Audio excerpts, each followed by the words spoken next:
이제 다 함께 자리에서 일어나셔서 하나님 앞에 찬양하심으로 예배로 나아가시겠습니다.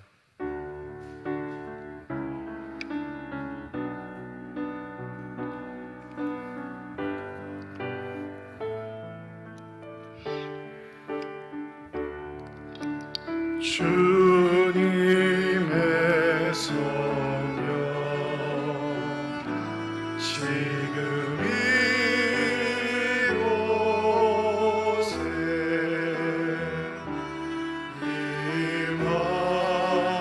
임하소서.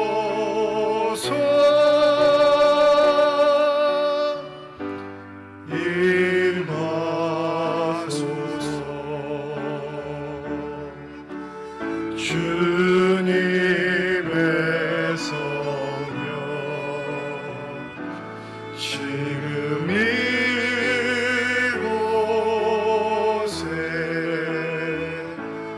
임하소서.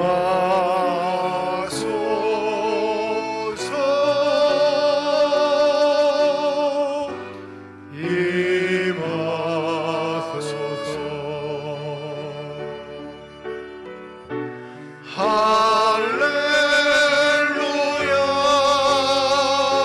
할렐루야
하나님은 영이시니 예배하는 자가 영과 진리로 예배할지니라. 거룩하신 하나님, 하나님의 부르심을 받들어 주의 전에 나와 예배드리는 주의 백성들의 예배를 기뻐받아 주시옵소서. 진실된 마음과 정직한 영을 허락하여 주셔서 삼위일체 하나님께 아름답게 예배드리게 하여 주시옵시고, 삼위일체 하나님이셔 영으로 임재하여 주시사 저희들 마음속에 주만 주실 수 있는 평강이 넘치게 하여 주시옵소서. 감사드리며 우리 주 예수 그리스도의 이름으로 기도드립니다. 아멘. 경배 찬송 20장입니다.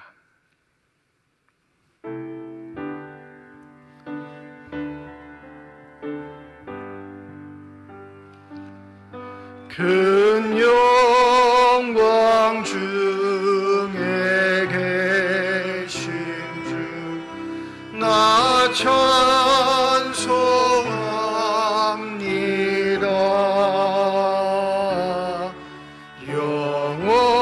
영원히 계신 주 이름 나 찬송합니다.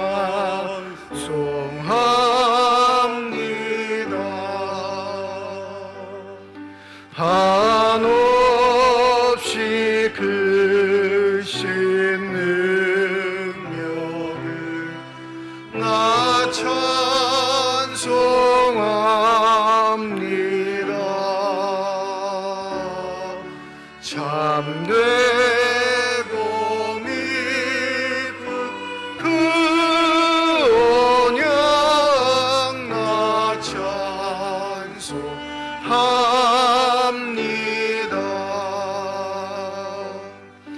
온 천하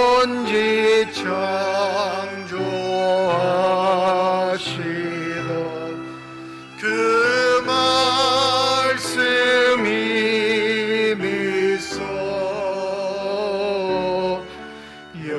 영원히 변치 않는 줄 나 믿사옵니다.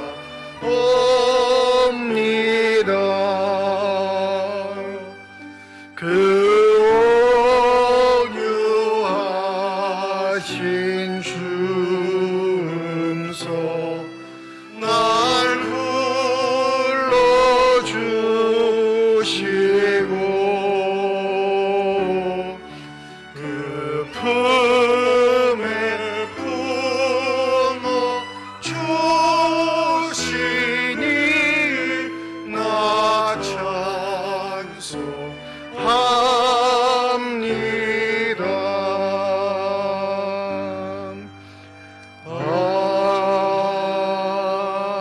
아멘. 성시교독 13번 시편 23편입니다. 여호와는 나의 목자시니 그가 나를 푸른 풀밭에 누이시며 내 영혼을 소생시키시고 내가 사망의 음침한 골짜기로 다닐지라도 해를 두려워하지 않을 것은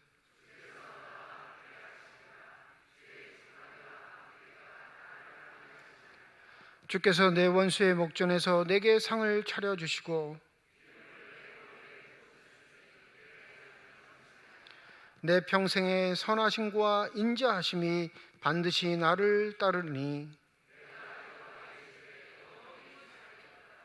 아멘. 지난 한 주간 동안의 삶을 되돌아보며 주님 앞에 참회의 기도를 드립니다.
만일 우리가 우리 죄를 자백하면 그는 미쁘시고 의로우사 우리 죄를 사하시며 우리를 모든 불의에서 깨끗하게 하실 것이라.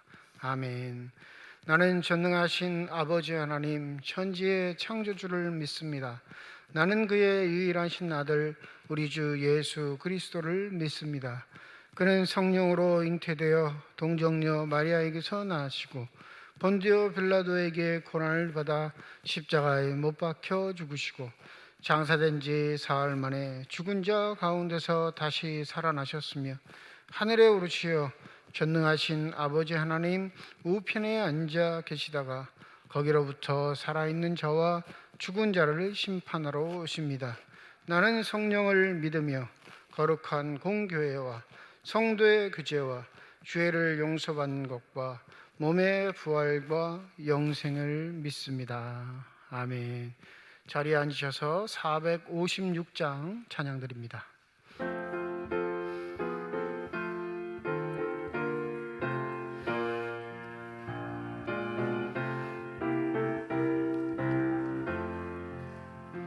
거친 세상에서 실패하거든 그 손 못 자국 만져라 고된 일 하다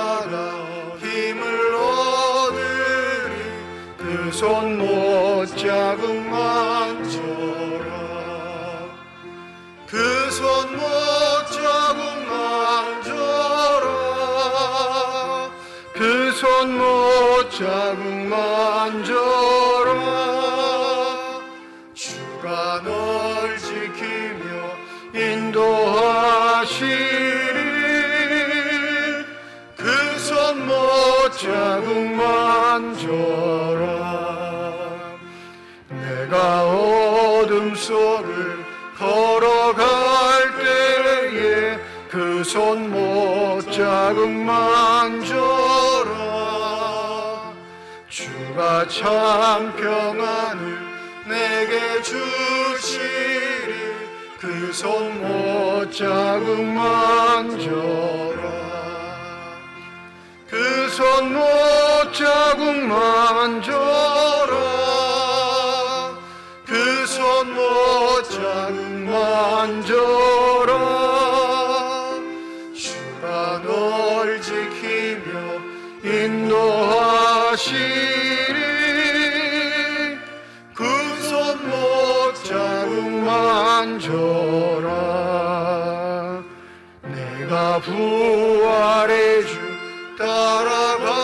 따라가려며 그 손 못자국 만져라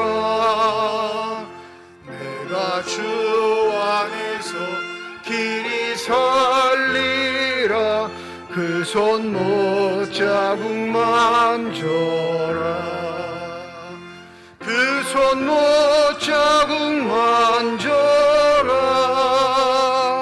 그 손 못자국 만져라 주가 널 지키며 인도하시리 그 손 못자국 만져라 너의 죄악의 짐 무거울 때에 그 손 못자국 만져라 마음 문 열고서 주를 모셔라 그 손 못자국 만져라 그 손 못자국 만져라 그 손 못자국 만져라 주가 널 지키며 인도하시리 그 손 못자국 만져라 서태호 장로님 기도 인도해 주시겠습니다.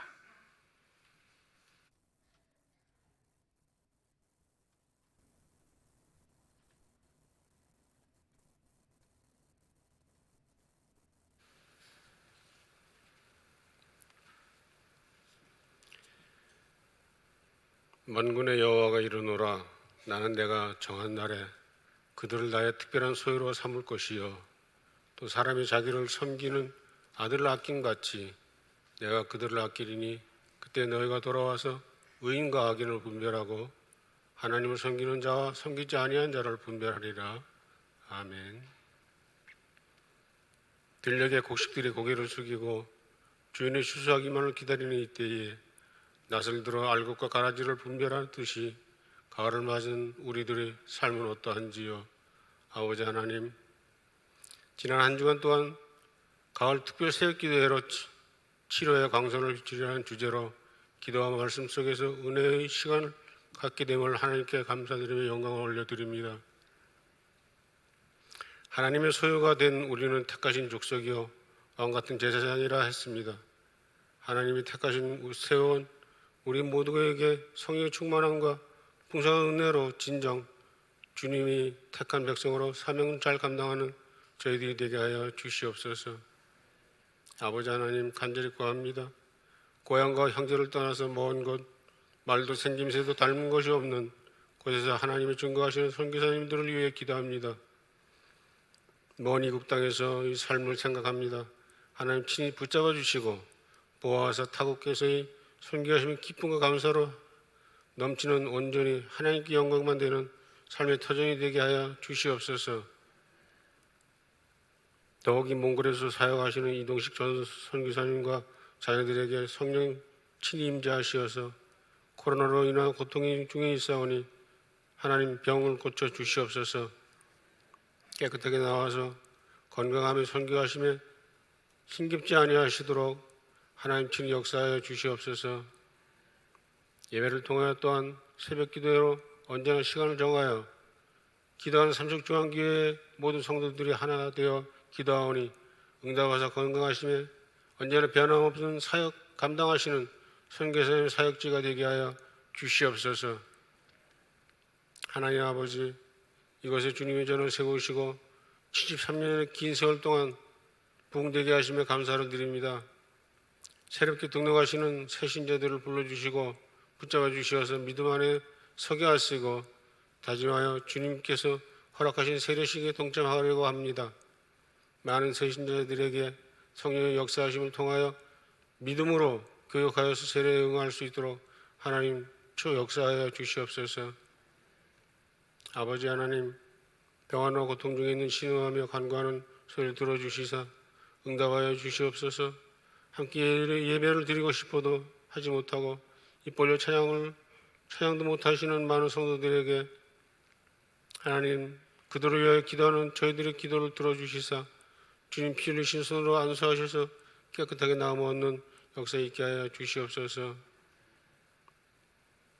이 시간도 주의 말씀을 대언하시는 주님의 종을 세우셨사오니 능력으로 더하여 주시고 권능으로 굳세게 하사 전하시는 말씀에 온전히 능력되어 듣는 이들의 모든 이들이 성령의 충만함으로 채워지는 역사 있게 하여 주시옵소서. 하나님께 드리는 모든 예배 홀로 영광 받아 주실 줄 믿사오며 우리 구주 예수 그리스도의 이름으로 기도하옵나이다. 아멘.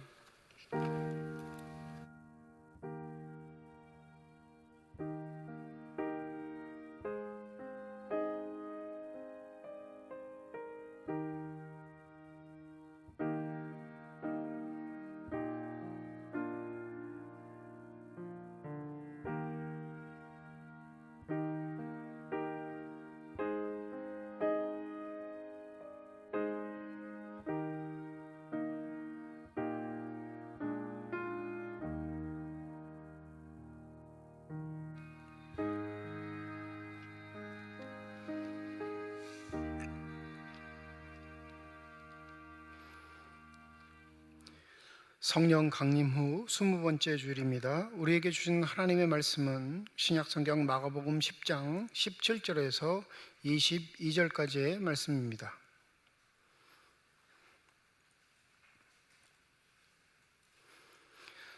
신약성경 71페이지 마가복음 10장 17절에서 22절까지의 말씀 제가 봉독합니다. 예수께서 길에 나가실새 한 사람이 달려와서 꿇어 앉아 묻자오되 선한 선생님이여 내가 무엇을 하여야 영생을 얻으리이까? 예수께서 이르시되 내가 어찌하여 나를 선하다 일컫느냐? 하나님 한 분 외에는 선한 이가 없느니라. 내가 계명을 안 하니 살인하지 말라, 간음하지 말라, 도둑질하지 말라, 거짓 증언하지 말라, 속여 빼앗지 말라, 내 부모를 공경하라 하였느니라. 그가 여짜오되 선생님이여 이것은 내가 어려서부터 다 지켰나이다. 예수께서 그를 보시고 사랑하사 이르시되 내가 아직 또 한 가지 부족한 것이 있으니 가서 내게 있는 것을 다 팔아 가난한 자들에게 주라. 그리하면 하늘에서 보화가 내게 있으리라. 그리고 와서 나를 따르라 하시니 그 사람은 재물이 많은 고로 이 말씀으로 인하여 슬픈 기색을 띠고 근심하며 가니라. 하나님께서 이 말씀을 통하여 우리에게 은혜 주시기를 원합니다. 이 시간 전민구 형제 나오셔서 찬양으로 하나님께 영광 돌리시겠습니다.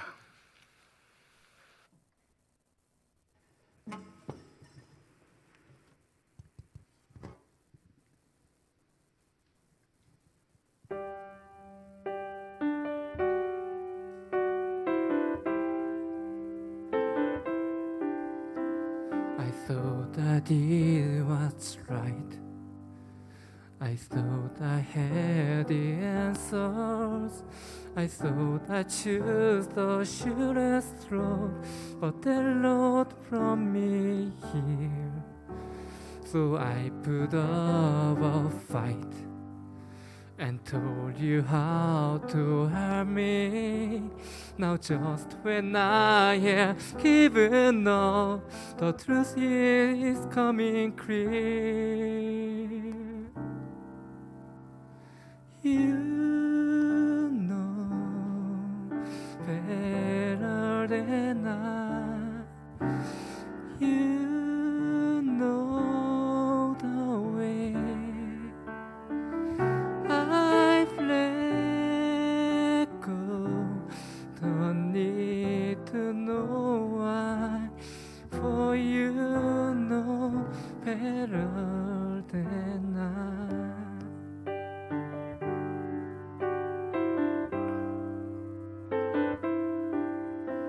내 삶의 시험에 이유는 모르지만 그것을 깨닫는 것이 주님 뜻이겠죠. 시련의 세월이 나에게 준 한 가지 다 이해하지 못해도 주실래 하는 것 내 주는 다 아시죠. 나의 길을 내 삶을 다 맡깁니다. 내 길도 잘 아시니 하늘 나는 새를 바라볼 때 그렇게 나도 날 수 있을 거야. 소망의 날개 펼 수 있도록 나를 이끄소서 가르치소서. 내 주는 다 아시죠. 나의 길을 내 삶을 다 드립니다.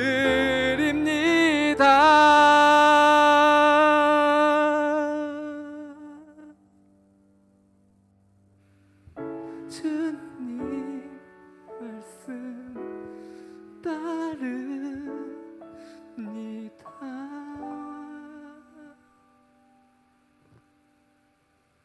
For you know better than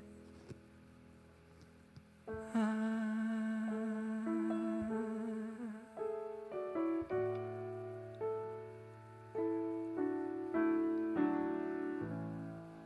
아멘. 아멘. 기도하겠습니다. 이 시간 우리 눈의 눈을 열어주시사 주 형상 바라보게 하여 주시옵시고 우리들의 귀를 열어주셔서 주 음성 듣게 하여 주시옵소서. 닫혀진 우리의 심령의 문이 성령의 은혜 가운데 활짝 열려지게 하여 주셔서 하나님 아버지 마음속에 품고 계시는 기쁨과 평안과 만족이 넘치는 복된 시간이 되게 하여 주시옵소서. 감사드리며 우리 주 예수 그리스도의 이름으로 기도드립니다. 아멘. 베이브붐 세대다 불리는 71년생 돼지띠, 그때 태어난 게 바로 접니다. 중학교 때 한 반에 학생들이 70-80명 정도 됐어요. 그 학생들이 모인 반의 숫자도 20개를 육박했습니다. 그러니까 70-80명 된 아이들이 20반 가까이 됐으면 그 학교에 그 학년만 1,500명 가까이가 있는 거예요. 엄청난 숫자죠. 대부분의 아이들은 선생님이 자기를 모른다고 생각했습니다. 아는 애들은 두 종류예요. 공부를 너무 잘해서 타의 추종을 불허하는 애들 한 종류, 또 한 종류는 어떤 아이들이 있을까요? 말썽을 하도 많이 치워가지고 사고를 잘 쳐서 이미 선생님들 뇌리에 박힌 아이들. 그 외에는 그냥 조용합니다. 그러니까 대부분 선생님이 날 모를 거야 이러고 학교 생활을 했죠. 저도 그 평범한 사람 중에 하나였습니다. 근데 중학교 때 그 학교에서 제일 예쁜 선생님이 두 분 계셨는데, 한 분은 음악 선생님, 한 분은 한문 선생님이에요. 뭐 남자 중학생들만 수천 명이 있으니까 얼마나 그 선생님들 인기가 많았겠어요. 근데 어떻게 해도 그 선생님의 눈에 들 수 있는 방법이 없는 거예요. 방법이 있는데 딱 한 가지가 있죠. 어떤 방법일까요? 그 과목을 제일 잘하는 학생으로 인정받으면 그 선생님한테 인식될 수 있는 상황이니까 한문 선생님한테 인기를 끌어보려고 열심히 한문 공부를 한 기억이 있습니다. 한 해는 중간고사 때 한문 선생님이 이제 성적을 미리 말해줘요. 성적표를 내기 전에 혹시 이상한 사람이 있으면 반드시 교무실로 와서 체크하라고 알려주셨는데, 분명히 저는 100점 맞았거든요. 근데 한 개 틀렸다고 하시는 거예요. 그래서 그날 한문 시간 끝나자마자 쫓아갔습니다. 저는 100점인데 한 개 틀렸다고 말씀하셨다고. 그러니까 몇 반 누구냐고 물어보는 거예요. 모르시니까 몇 반 누구 번호 다 부르고 답안지를 찾아내시더라고요. 그리고 제가 가지고 간 시험지하고 대조해 보시더니 한 개 틀린 게 맞아 그러시더라고요. 왜 그러나 했더니 한문은 획수가 중요한데 한 획을 제가 빼먹은 거예요. 문제지에는 정확하게 적었는데 답지에 잘못 적은 거예요. 그러니까 100점이 아니죠. 그런데 솔직히 100점이 아닌 거 알았습니다. 아, 그거 하나 틀렸겠구나. 그냥 그렇게 넘어가도 되는데 찾아간 이유는 뭘까요? 얼굴을 알리고 싶은 거예요. 나예요, 나. 선생님이 쳐다보시면서 웃으시더라고요. 그러면서 고생했다, 잘했네 이 말씀하시니까 한 개 틀린 거는 하나도 안 아깝고 그 말 한마디에 너무 기분이 좋았던 기억이 있습니다. 누구에게 인정받는 것 아무도 모를 것 같다 생각하는데, 누구에게 칭찬 듣는 것만큼 사람을 기쁘게 하고 힘을 북돋아주는 일은 없습니다. 오늘 본문에 한 남자가 예수의 인정을 받기 위해서 찾아 나온 이야기가 기록되어 있습니다. 17절이지요. 예수께서 길에 나가실새 한 사람이 달려와서 꿇어앉아 묻자오되 선한 선생님이여 내가 무엇을 하여야 영생을 얻으리까? 오늘 마가복음엔 한 사람, 한 남자 이렇게 기록하고 있지만 마태복음에는 청년이라 기록하고 누가복음에는 관리라 기록합니다. 이 누가복음에 기록하고 있는 관리라는 단어를 헬라어로 찾아보면 아르콘이라는 단어를 사용하는데, 이 아르콘은 어떻게 번역할 수 있냐면 법관이라고 번역할 수 있어요. 법을 다루는 직업. 그러니까 이 사람의 신분이 최소한은 뭐가 되냐면 회당장 이상은 되는 거예요. 한 마을의 법을 관리하는 자, 그 법으로 사람들의 잘잘못을 가릴 수 있는 자, 그게 보통 아르콘이라는 단어를 쓰거든요. 그러니까 젊은 나이에 이미 회당장이 될 정도면 대단히 유능한 사람인 거죠. 그런데 이가 사회적 신분, 지위에 맞지 않게 예수를 찾아온 거예요. 왜 그러냐면 이 17절에 달려와서 꿇어 앉았다 이렇게 표현하고 있잖아요. 여러분, 유대인 성인 남자는 절대 뛰어다니지 않습니다. 뛰어다니는 사람은 딱 한 부류의 사람이에요. 누구냐면 종이에요. 노예들만 뛰어다닙니다. 절대 지위가 있거나 정상적인 유대인으로 인정받는 성인은 뛰어다니지 않아요. 뛰어다니면 자기가 뭐라고 증명하는 거예요? 나는 노예입니다, 종입니다. 또 이 사람은 꿇어 앉았다 그렇게 기록하고 있죠. 꿇어 앉는 것도 종이 하는 일이지 주인들이 하는 일은 아닌 거죠. 회당장 정도의 직책, 신분, 이미 젊은 나이에 성공한 인생이 예수 앞에 뛰어나와 무릎을 꿇습니다. 뭐 한 거죠? 나는 당신의 종입니다. 나는 당신의 노예입니다. 당신은 내 주인이니까 내 부탁을 좀 들어주십시오. 여러분, 회장장 정도의 신분이면 떠돌아다니는 예수와 그의 제자들을 사람을 시켜 불러들일 수 있는 권한이 있는 사람이에요. 잠깐 멈춰서라고 명령하고 천천히 걸어가도 충분함에도 불구하고 얘는 사람 사용하지 않고 자기가 친히 종돼서 머슴돼서 예수 앞에 무릎을 꿇습니다. 그리고 부르죠. 선한 선생님, 내가 무엇을 해야 영생을 얻겠습니까? 예수께서 그를 바라보시고 이렇게 말씀하십니다. 어찌하여 나를 선하다 일컫느냐? 하나님 한 분 외에는 선한 분이 없느니라. 너의 판단의 선한 기준, 악한 기준으로 나를 바라보지 말고 그저 너의 마음속에 있는 이야기가 무엇인지 그것을 이루도록 해. 이게 이 말에 내포되어 있는 말이에요. 너의 좁은 소견으로 나를 선하다, 악하다 판단하는 것, 난 그거에 동의하지 않는다. 이 말씀을 하신 거죠. 그러면서 19절 말씀을 하십니다. 내가 계명을 안 하니 살인하지 말라, 간음하지 말라, 도둑질하지 말라, 거짓 증언하지 말라, 속여 빼앗지 말라, 내 부모를 공경하라 하였느니라. 어떻게 하면 영생을 얻겠습니까? 이렇게 질문을 하자 주께서 10계명의 계명 말씀하셨는데 1계명부터 4계명까지 하나님에 관한 이야기는 하지 않으시고 5계명부터 10계명까지 사람과 사람에 대한 관계의 문제를 이야기하십니다. 이 말 속에 내포되어 있는 의미가 뭐예요? 그 계명을 준수하는 자 이미 영생을 얻은 것이야, 이렇게 말씀하신 건데 이 사람의 대답이 당돌합니다. 20절이죠. 그가 여짜오되 선생님이여 이것은 내가 어려서부터 다 지켰나이다.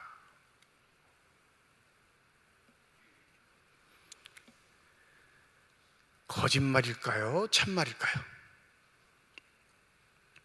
여러분, 이의 직업은 누가복음에 의하면 법을 다루는 사람이니까 선한 존재 앞에 나와 거짓말은 하지 않았을 겁니다.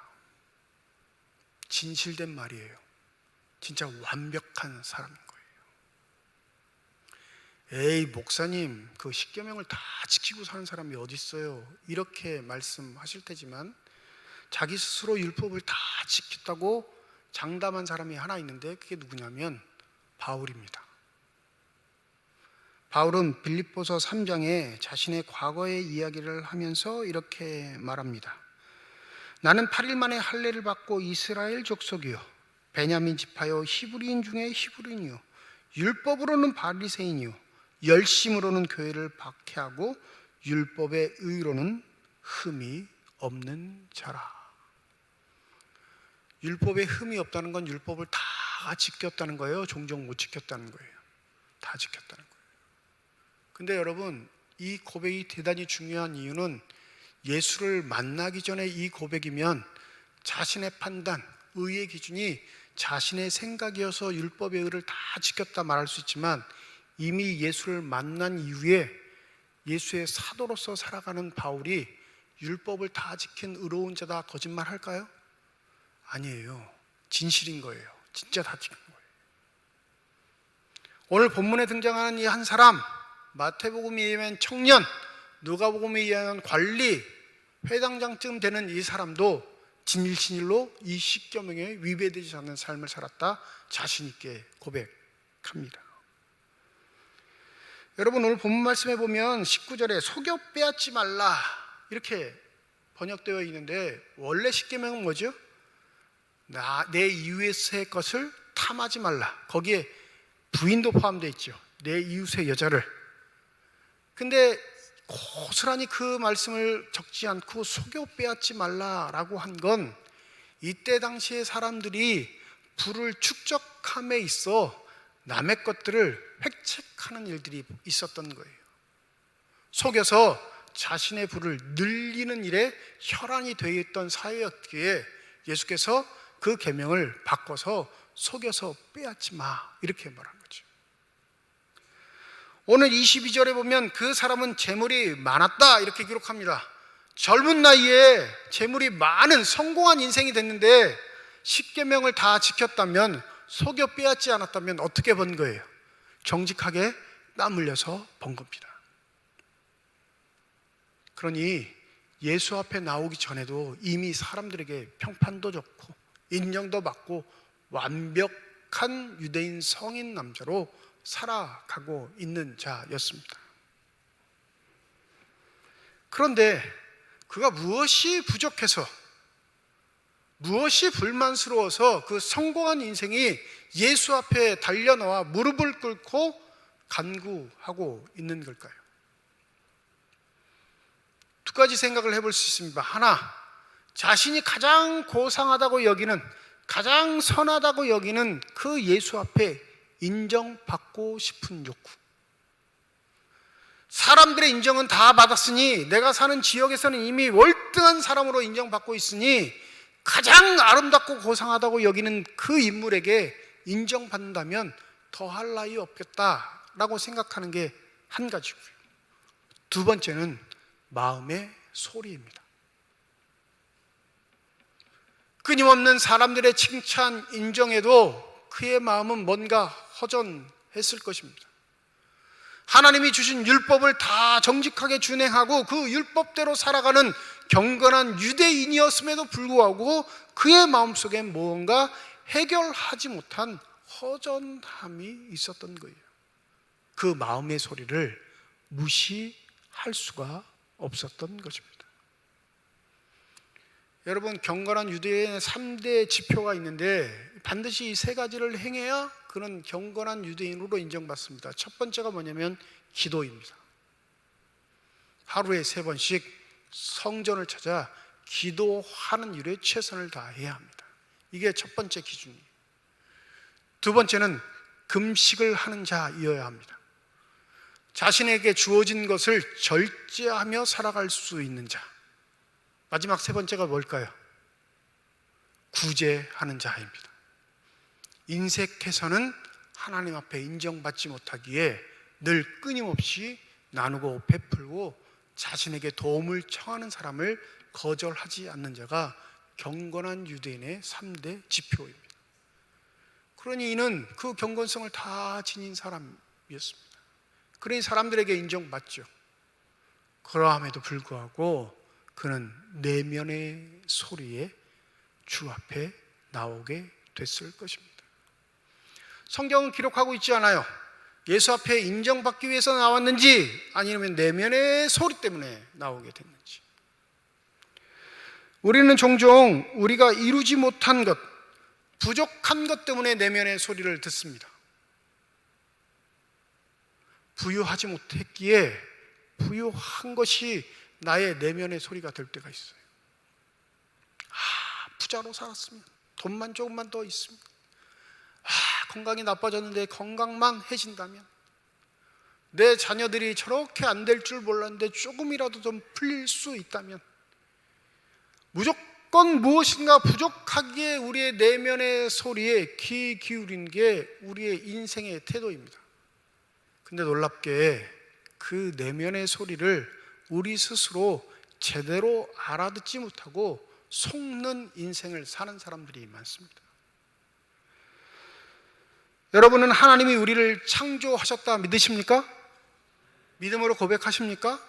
성경의 시작과 끝은 그걸 말하는 거예요. 하나님은 우리의 창조주가 되시고 우리는 그분의 피조물이다라는 고백이 성경 전체의 고백이에요. 그러니까 태초에 하나님이 천지를 창조하시니라. 요한계시록에 뭐라고 하시죠? 내가 새 하늘과 새 땅을 너희에게 주노니.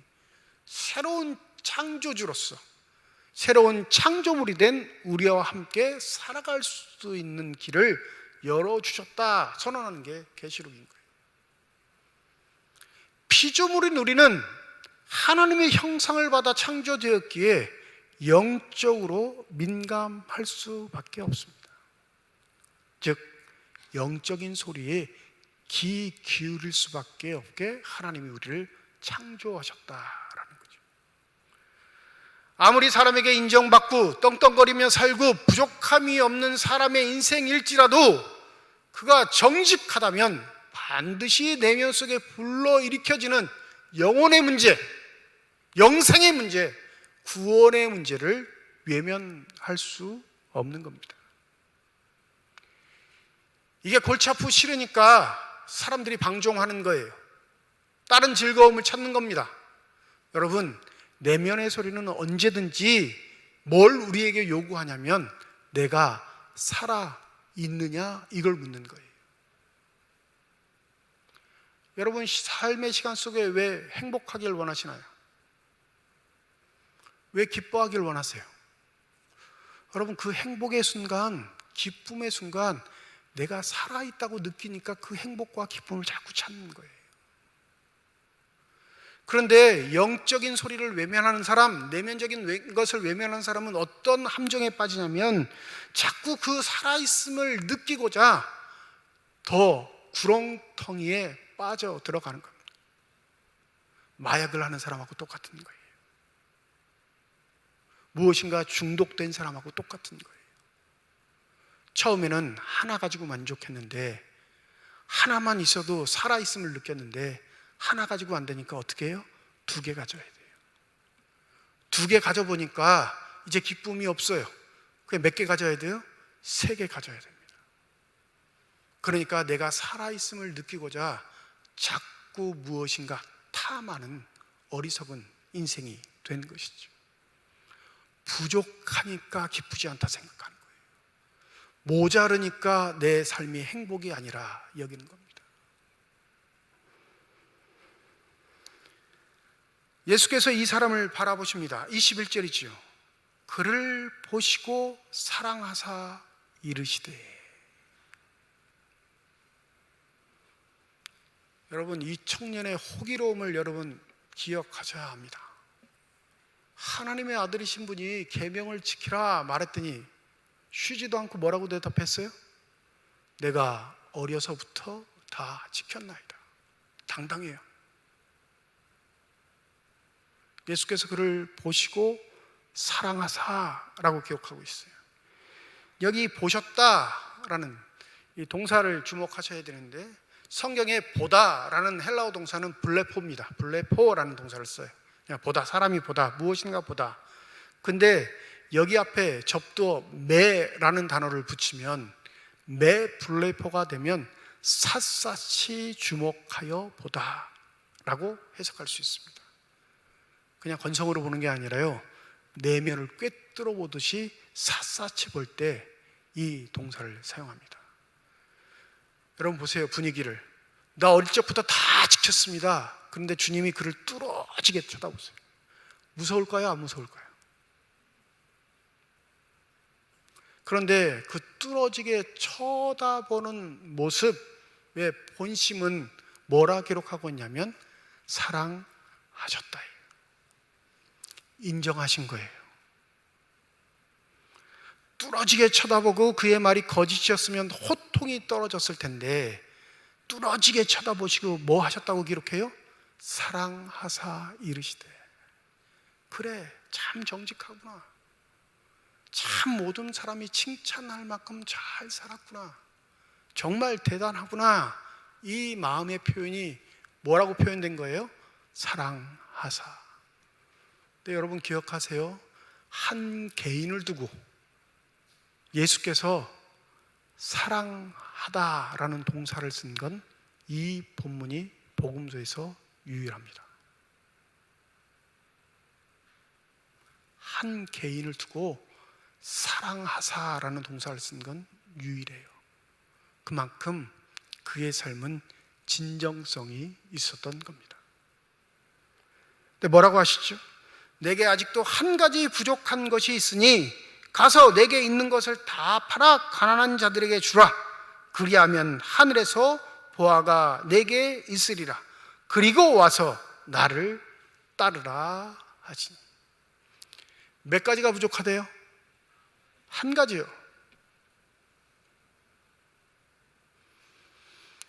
여러분과 제가 주님 앞에 섰을 때 우리의 부족함을 말씀하실 때 한 가지만 말씀하실까요?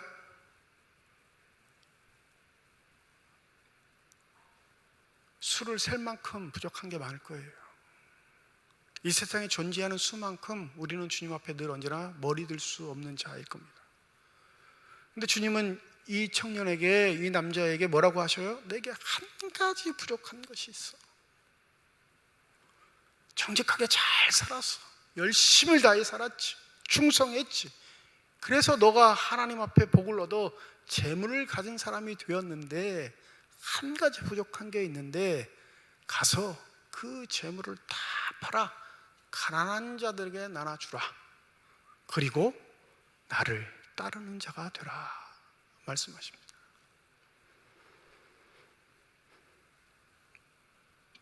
이 말씀에 순종했을까요? 못했을까요? 22절입니다. 우리 22절 함께 읽지요. 22절입니다. 시작. 그 사람은 재물이 많은 고로 이 말씀으로 인하여 슬픈 기색을 띠고 근심하며 가니라. 인생에 한 가지 부족한 것, 한 가지 단점, 이것 때문에 예수를 등지는 사람이 됩니다. 여러분, 예수께서 내가 가진 재물을 다 팔아 가난한 자들에게 나눠주고 너는 나를 따르라. 제가 좀 전에 이렇게 설교를 했는데 원래 본문에는 나를 따르라 전에 뭐가 있어요? 하늘의 보화가 내게 있을 것이다 말씀하시고 나를 따르라 하셨어요. 이 사람은 하늘의 보화에는 관심이 없는 거예요. 손에 잡힐 수 있는 하나님의 축복을 붙잡고 살고 싶은 겁니다. 이때 당시 유대인의 전통에 따르면 하나님 앞에 의로운 자가 물질의 축복을 받는다라는 사고가 대부분 갖고 있는 사고예요. 그러니 이는 이웃을 속인 적도 없고 거짓말을 한 적도 없고 간음한 적도 없고 살인한 적도 없으니 자신이 받은 분은 누가 주신 거예요? 하나님이 주신 거예요. 그러니까 사람들이 대단하다 인정하는 겁니다. 근데 여러분, 여기서 기억하셔야 할 것, 하나님께서 축복으로 주신 물질을 붙잡느라고 누구는 버려요? 하나님은 버리는 어리석은 사람이 된 것입니다. 그게 이의 인생에 한 가지 유일하게 부족한 것이었어요. 모두 다 하나님이 첫 번째 축복하여 주실 때는 감사하게 그것을 받습니다. 감사헌금도 드리죠. 고백도 합니다. 신앙에 지워지지 않는 평생토록의 고백이 되는데 놀랍게도 시간이 들으면 그 축복만 붙잡고 하나님을 외면하는 사람들이 너무 많아요. 그러니 그 축복을 주신 주체가 그것을 정리해. 그리고 너에게 줄 또 다른 축복이 있음을 믿어 라고 말해도 손에 붙잡는 것을 놓지 않는 겁니다. 축복의 사람이라고 하면 구약에서 가장 단연 첫 번째로 우리가 말할 수 있는 사람이 누구냐면 아브라함입니다. 창세기 12장에 보면 아브라함을 부르십니다. 아브라함이 나이 75세 때 하나님 뭐라고 부르시냐면 너는 너의 고향과 친척과 아버지의 집을 떠나 내가 내게 지시할 땅으로 가라. 정확하게 하나님이 어떠한 존재인지도 모르면서도 불구하고 아브라함은 이 말씀에 순종합니다. 그러니까 12장 4절에 보면 뭐라고 하냐면 여호와께서 말씀하시는 대로 순종하여 따라갔다 이렇게 기록합니다. 그 나이가 75세. 여러분, 75세라는 나이는 인생에서 무언가 새롭게 시작할 수 있는 나이가 아닙니다. 삶을 정리할 나이예요. 내가 머물고 있는 거주지를 떠나는 게 아니라 거주지를 더 안정화시키고 후대에 무엇을 물려줄까 고민하는 그 나이인데 하나님이 떠나라 하니까 그는 모든 것을 버려두고 하나님을 따르는 사람이 됩니다. 그런데 놀랍게 아들을 주겠다 약속하신 이 약속에 아브라함은 계속 흔들립니다. 그래 하나님이 하도 답답하시니까 99세 때 아브라함에게 찾아오셔서 뭐라고 하시냐면 너는 내 앞에서 온전하라 말씀하십니다. 성경에 보면 이 75세 때 불렀던 아브라함에게 99세 때까지 하나님은 침묵하셔요. 이 20여 년 동안의 세월은 아브라함이 하나님의 축복에 혈안돼서 자신 마음껏 그 축복이 무엇인지 자신의 것을 삼으려고 했던 시간이었습니다. 하나님의 방식이 아니었어요. 자신의 방식대로 그 축복을 소유한 자로 살아가기를 발버둥 친 것이죠. 그런데 창세기 22장에 보면 놀라운 사건이 하나 나타나는데, 저와 여러분이 너무나 잘 아는 겁니다. 이삭을 번제로 하나님께 드리라 라는 사건이죠. 이삭은 아브라함에게 축복 그 자체이고 축복의 상징입니다. 이삭이 죽으면요, 뭐가 날아가는 거죠? 축복이 자기 손에서 다 날아가 버리는 겁니다. 하나님이 그걸 명령하셔요.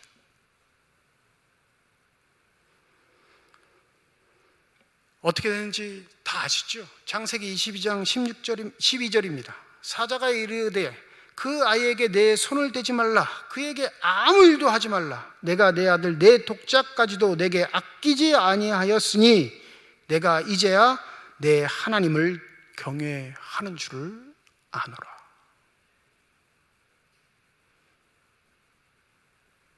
하나님이 좀 무엇인가 꿰뚫어 보는 능력이 없어서 아브라함이 하나님을 경외하는지 경외하지 못하는지 모르셨을까요? 이렇게 기록한 건 후대의 사람들을 위함이에요. 하나님은 알고 계셨어요. 아브라함이 자신의 아들도 아끼지 않고 드릴 것을. 그러니 뭘 준비하셨냐면 이삭 대신에 양을 준비하신 겁니다. 아브라함은 이 시험을 통과했어요. 하나님께서 주시는 축복을 붙잡느라고 하나님을 외면하는 사람이 아니라 하나님의 축복을 붙잡는 것이 아닌 하나님을 붙잡는 사람으로 인정받게 된 것입니다. 그러니 22장 16절부터 이하를 보면 하나님이 아브라함을 다시금 축복하십니다. 내가 나를 가리켜 맹세하노니 내가 이같이 행하여 내 아들 내 독자까지도 아끼지 아니하였은즉 내가 내게 큰 복을 주고 내 씨가 크게 번성하여 하늘의 별과 같고 바다의 모래와 같게 하리니 내 씨가 그 대직의 성문을 차지하리라. 또 내 씨로 말미암아 천하 만민이 복을 받으리니 이는 내가 나의 말을 준행하였음이니라. 신앙생활을 하다가 우리가 변질되는 이유는 하나님을 붙잡지 않고 하나님의 축복만 붙잡는 삶이 되기 때문에 그렇습니다. 신앙생활 잘하고 하나님께 복받았다 간증하는 대부분의 사람들이 그 복을 유지할 줄 몰라요. 왜요? 그 복에만 관심이 있거든요. 그것을 주시는 하나님께는 관심이 없는 거예요. 그러니까 교회에 다툼이 일어나는 겁니다. 교회에 시기와 질투가 끊이지 않는 겁니다. 교회에 상처받는 영혼들이 날마다 생기는 이유는 구원에 대한 감격으로 하나님 앞에 봉사하는 것이 아니라 자신의 의가 담긴 의로움으로 신앙생활을 해 나가기 때문에 그렇습니다. 유한적인 존재인 인간은 자신이 가장 고귀하고 아름답다고 생각하는 것에 시간을 투자하게 되어 있습니다. 그게 인간의 삶의 방식이에요. 누구나 다 똑같아요.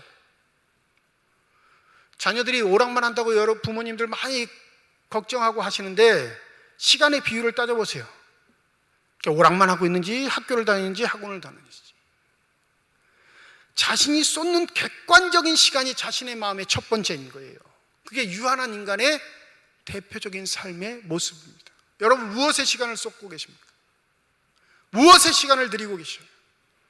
그게 하나님의 일이라고 여긴다면 여러분 경계하시기 바랍니다. 그 하나님의 일에 감사와 은혜의 모습에 빠지면 자신의 의만 남는 이기적인 인간이 되는 거예요. 이번 주에 은퇴하신 두 분의 목사님이 책을 읽었습니다. 한 분은 별세하셨고 한 분은 여전히 90세가 다 되셨는데도 여전히 사역하고 계시는 분이에요. 두 분 다 대단한 설교가였습니다. 교회도 메가처치였어요. 수만 명이 모이는 교회였습니다. 별세하신 분의 교회는 지금도 시끄럽습니다. 근데 살아계시는 분의 교회는 그 수만 명의 교회가 지금 수백 명밖에 남지 않은 교회가 되었어요. 이 두 분의 모토는 똑같아요. 목회적 모토는 딱 한 가지입니다. 교회를 사랑하자. 삶의 모든 게 교회에 집중되어 있어요. 가족들의 대소사는 챙기지도 못합니다. 그게 당연해요. 잠자도 교회, 일어나도 교회, 모든 생각이 다 교회에만 가 있어요. 그래서 대형 교회를 이루었죠. 이름만 되면 정치인보다도 더 유명한 사람. 그런데 놀랍게 그들의 은퇴 후의 교회의 모습은 처참하기 그지없습니다. 왜 그랬을까요? 교회를 사랑한다는 이 목표보다 하나님이 첫 번째라는 사실을 잊지 않으셔야 합니다. 교회를 사랑할 때 하나님 안 사랑하고 교회를 사랑할 수 있을까요? 물론 교회를 사랑하지요. 근데 인간은 완악해서요, 자신의 시간 투자한 거, 열심, 노력, 정성, 내가 했던 일들을 다 고스란히 불러내게 되어 있습니다. 그러니 자기가 없으면 교회가 무너질 것 같은 거예요. 자기가 개입하지 않으면 교회가 위태로울 것 같다 생각하니까 결국에는 그 교회의 사랑이 하나님보다 앞서서 교회를 어지럽게 하는 요소가 되어버린 겁니다. 하나님을 붙잡지 않고 하나님의 축복만 몰두할 때 생기는 현상이에요. 여러분은 지금 무엇을 붙잡고 계십니까? 부디 하나님이 살아계시다 우리에게 보여주신 축복을 붙잡지 마시고 그 축복의 근원 되시는 하나님을 붙잡는 분이 되시기를 소원합니다. 그게 우리를 살리는 구원의 길이고 그것이 우리에게 허락하신 영생의 길이라는 사실을 잊지 마시기 바랍니다. 그러니 바울이 그렇게 고백하는 거예요. 내가 지녔던 모든 것들을 다 배설물로 여기면 나를 사랑하셔서 구원하신 예수 그리스도를 아는 지식이 가장 고상합니다. 우리에게 주신 것 하나님이 주신 겁니다. 근데 그 주신 것을 움켜잡을 때 하나님은 사라지고 그 움켜잡은 것에 집착하는 어리석은 사람들이 된다는 사실을 기억하시고 하나님을 첫 번째로만 여기며 살아갈 수 있는 복된 삶이 되시길 주님의 이름으로 축원드립니다. 기도하겠습니다.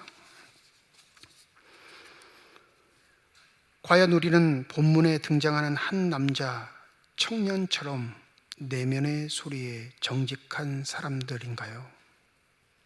혹여 하나님의 소리에는 관심도 없으며 그냥 몸만 교회를 다니는 것은 아닌지. 부디 긍휼의 하나님이시여 우리에게 은혜를 베푸실 때에 축복의 근원은 하나님을 아름답게 사랑할 수 있는 복된 삶들이 되게 하여 주시옵소서. 우리에게 주신 축복, 그것에 매몰되는 사람이 아닌 하나님을 붙잡는 믿음의 사람들, 영생을 소유한 사람들의 삶을 살아가게 하여 주시옵소서. 감사드리며 우리 주 예수 그리스도의 이름으로 기도드립니다. 아멘. 528장 1절과 4절 부르시면서 준비하신 예물 봉헌하시겠습니다.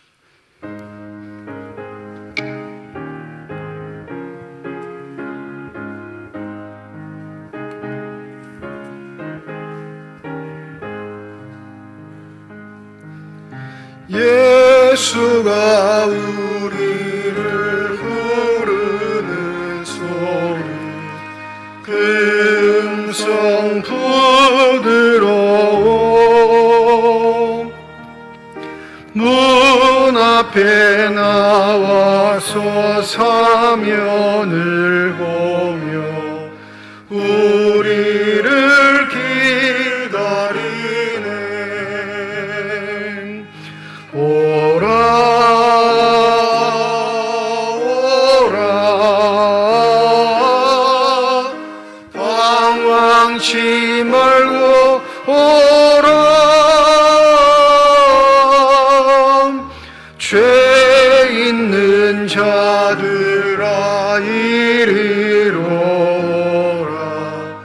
주 예수 앞에 오라. 우리를 위하여 예배의 구시 영원한 진리서 죄 많은 세상을 떠나게 될 때 영접해 주시겠네. 오라 오라 방황치 말고 오라. 죄 있는 자들아 이리 오라. 주 예수 앞에 오라. 이영철 안수집사님 가정에서, 김복수 안수집사님 가정에서, 김영주 안수집사님 가정에서, 강석주 집사님 가정에서, 조수동 집사님 가정에서, 김영숙 집사님 가정에서 건축 헌금 드리셨습니다. 하나님 아버지 감사함을 드립니다. 거룩한 주일마저 주의 전에 찾을 수 있는 은혜 허락하여 주시옵시고, 나올 때 빈손으로 나오지 아니하고 주 앞에 드릴 수 있는 예물 있게 하심을 감사드립니다. 11조 헌금으로, 감사 헌금으로, 1,000번째 헌금으로, 선교 헌금으로, 장학 헌금으로, 건축 헌금으로, 주일 헌금으로 드리는 손길마다 주의 은혜 가운데 복 내려 주시사 이 땅 살아갈 때 필요한 모든 것 채우시는 하나님의 은혜를 만끽하며 살아갈 수 있는 복된 삶들이 되게 하여 주시옵소서. 이 예물이 쓰이는 곳 하나님의 사랑이 널리 증거되게 하여 주시옵시고, 하나님의 이름으로 심겨지게 될 때 30배, 60배, 100배의 결실을 통하여 여전히 우리를 통해 살아계셔서 역사하시는 하나님의 권세와 능력이 나타나는 거룩한 예물만이 되게 하여 주시옵소서. 예물을 드릴 때 기도의 정을 담아 드리는 손길과 가정이 있음을 주께서 아십니다. 때를 따라 돕는 은혜로 함께 하겠다 약속하신 그 약속의 말씀을 의지하며 기도할 때 기도에 응답이 있게 하여 주시옵시고, 삶의 어려움을 맞닥뜨렸을 때 말씀을 통하여 지혜를 간구하게 하여 주시사 하나님의 방법대로 삶의 어려움들을 해결해 나갈 수 있는 믿음의 지혜가 있는 자들로 살아가게 하여 주시옵소서. 주의 몸된 교회를 위해 수고하고 애쓰는 많은 일꾼들이 있습니다. 저들의 열정과 섬김과 봉사가 하나님의 보좌를 움직이는 하늘의 상급이 되게 하여 주시옵시고, 결코 우리의 의와 자랑이 드러나지 않도록 겸손의 영을 더하여 주셔서 날마다 섬기며 기쁨을 누릴 수 있는 복된 삶들이 다 되게 하여 주시옵소서. 오늘 찬양을 통하여 영광 돌린 전민구 형제 기억하여 주시사 아들의 마음속에 주님 소원과 꿈을 허락하여 주셨사오니 그 꿈이 주의 뜻 안에 이루어지게 하여 주시옵시고, 하나님의 사랑을 증거하며 많은 사람들을 주께 되돌이킬 수 있는 복된 삶이 되게 하여 주시옵소서. 병상에 누워있는 환우들이 많습니다. 주의 도움의 손길을 간구하오니 주여 우리의 기도에 응답하여 주시사 안수하여 주실 때 병마가 물리쳐지게 하여 주시옵시고, 새 생명의 기운을 얻게 하여 주시사 강건하게 복되게 주의 전을 다시 찾을 수 있는 놀라운 축복이 있게 하여 주시옵소서. 고3 수험생들 수시 전형 중에 있습니다. 지혜와 명철을 더하시고 담대함을 허락하여 주셔서 하나님의 아들 딸들로 성장하기에 부족함 없게 하여 주시옵시고, 준비된 일꾼으로서 하나님의 나라를 위해 아름답게 쓰일 수 있는 축복의 자녀들이 다 되게 하여 주시옵소서. 코로나19로 인하여 여전히 어려움에 처한 저희들의 형편을 주님께서 아십니다. 이 상황 속에서도 수고하는 일꾼들이 많음을 주께서 아시오니 건강함을 지켜보아여 주시옵시고, 특별히 해외에서 선교하고 있는 선교사님들과 그 가족들을 지키고 보호하여 주시사 하나님의 영광에 이를 수 있는 놀라운 축복이 있게 하여 주시옵소서. 한마음 한뜻 되어 지혜를 모으게 하여 주시옵시고, 이 위기를 극복한 믿음의 담대함도 허락하여 주셔서 반드시 이기게 하시는 하나님을 찬양할 수 있는 복된 삶들이 다 되게 하여 주시옵소서. 감사드리며 우리 주 예수 그리스도의 이름으로 기도드립니다. 아멘. 우리 함께 인사하겠습니다. 하나님의 축복이 여러분과 함께. 네, 감사합니다. 우리 옆에 분과 손 흔들면서 인사하시죠. 하나님의 축복이 옆에 계신 분과 함께.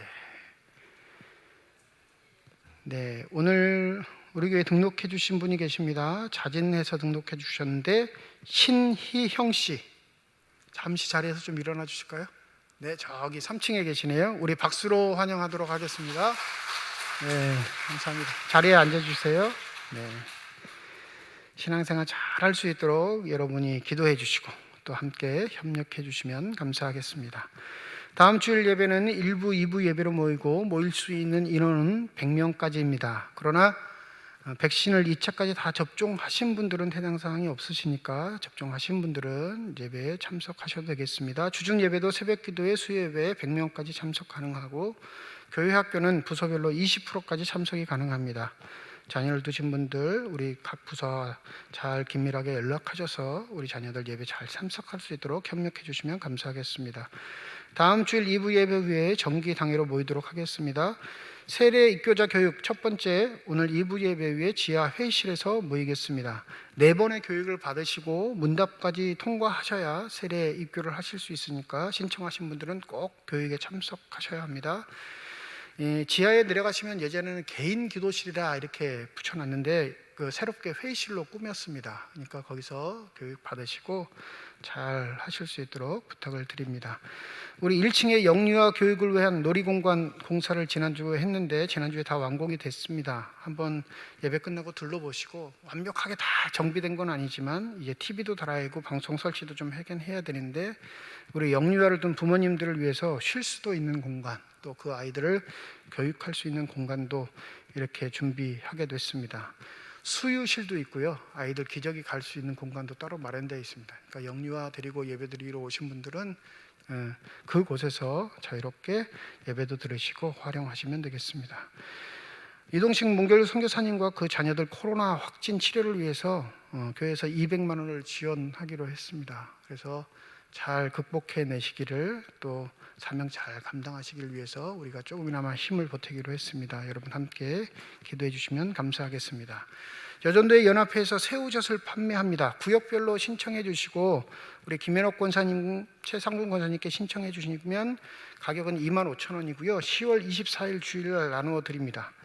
원산지가 바뀌었다고 제가 들었어요. 더 좋은 곳에 새우젓을 구매하셔서 작년보다 훨씬 더 맛있을 거라고 이렇게 말씀하시니까 필요하신 분들 다른 데서 사지 마시고 꼭 여전도의 것을 구매해 주시면 감사하겠습니다. 제137회 강원동네 정기노회가 화요일 오후 1시 강릉 노암교에서 있습니다. 목사총대 3명, 장로총대 4명, 총 7명이 참석하게 되고요.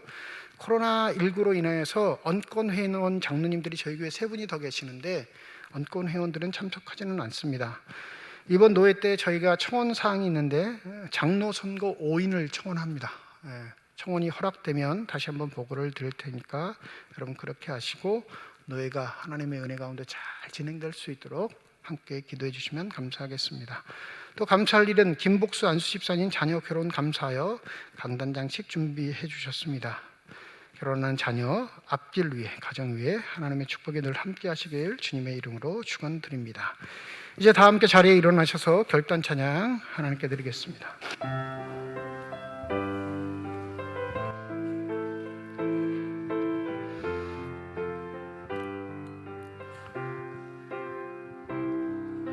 주님 다시 오실 때까지 나는 이 길을 가리라.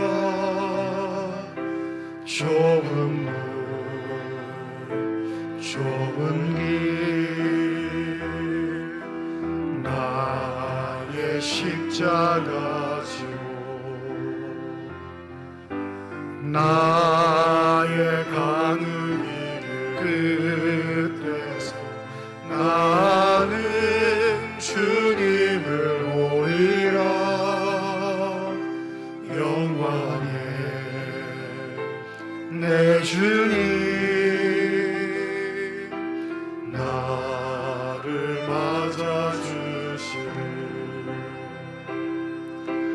주님 다시 오실 때까지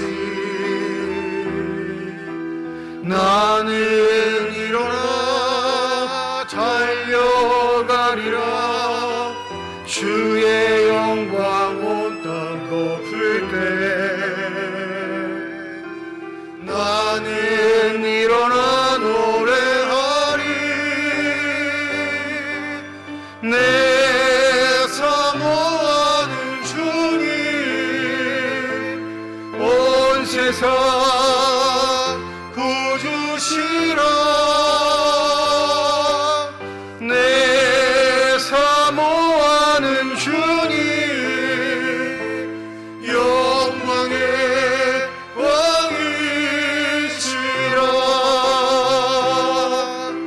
내 사모하는 주님 온 세상 구주시라. 내 사모하는 주님 영광의 왕이시라.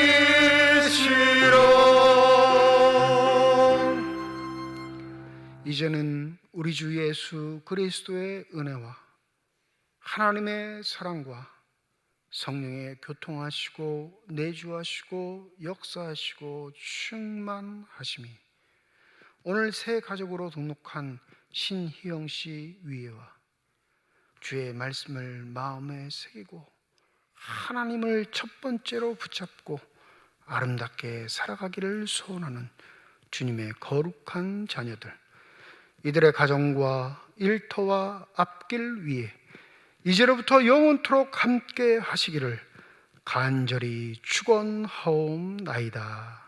아멘.